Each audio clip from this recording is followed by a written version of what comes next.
Your boy Double Grace. I want to show you guys how I prepared achicha. Yanji na aka na akpọ fio. So now I my fio. Now the fio. Aga ọchị ọfụma. So nsizie the fio n'ọkụ. Ọ na-asụ pọtọ n'ime ọkụ. So ọ na-aka fio sadị n'one eyi. Nti the fio n'ọkụ. So ihe akịta ka a na-akpọ aịcha. So mbanye da aịcha na mmiri ka o wee dee maka ọ na-aka esi eme ya mbanye na mmiri. So the tea na-edere onwe ya. Ndekwe the aịcha ebe a ntinye ya n'ime ite. Ikechi na waterproof tie ya n'ime ite. So mechie the ite.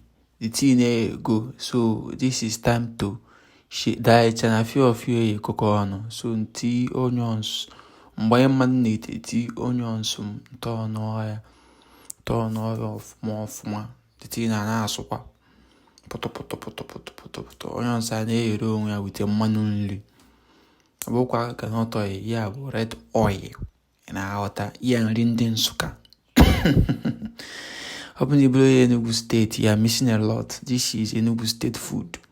So mbịa cheke ihe nji eshi a ọ bụ na ọ dị ya nti ya magi just ntọ magi ka nti ya na-aghọta nti ya ntọ magi ntọọnụ ya na-atọ ya mwepụta ose m nti ose n'ime dị ihe na mmeshọ maka ose adịmanya like chi ose sha ihe awọ mman food ntọọnụ ya ọfụma ka ose wee tụọ dị mmanụ. Mbịakwa tọọnụ akwụ ya nje wete nnu m ebe ndụ were nnu m wete nnu tii ya onoge esi wee tụ dị nri nti dị nnu tii ya n'ime dị mmanụ nje dowe nnu m ebe ọ dị ntọọnụ ya chiki hey ndị Enugu steeti unu na-erikwe pịọm n'ọnụ ọnụ ndị Nsụka si unu na-erikwa egbodo n'ọnụ amakwa m asụ Nsụka biko na abụ m onye Nsụka. So mbịakwa gbọncha watu gas ma ọkụ biko maka na the tea na-enidro the much ọkụ wee fio m n'ime ya ka a na-akpọ fio. Ọ bụrụ na Nsụka a na-akpọ ya bụ mgbomgbo biko ndị Nsụka nọ na my comment section ọkụ ya akụ na-akpọ ya mana ejighị m ike mara afa nri ya mana ama m eshi nri fa.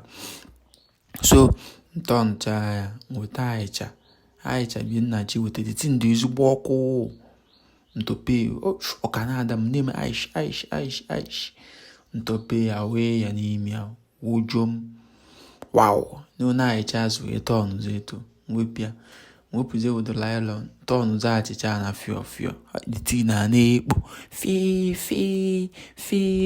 ndị na-ebe ma na-asị Jesus kwee na-eshi nri a mkpaa maka na aịcha pere mpe mmasị na ọma na-eshi ya a ga-ayọkpọ m ya o msị mba adị m agwa anybody na ọma na-eshi ya mkpaa na kichin m na-echikwa ihe na-eshi mechie windo m achọ m ka ha mara ọ bụkwa na nna njọ nri a na m enyekwefa mana ọ bụfa aịcha I'm not giving anybody na-eme ebe a esichago m dị nri na-agba egwu. Thanks for watching guys. Onwe ihe mụta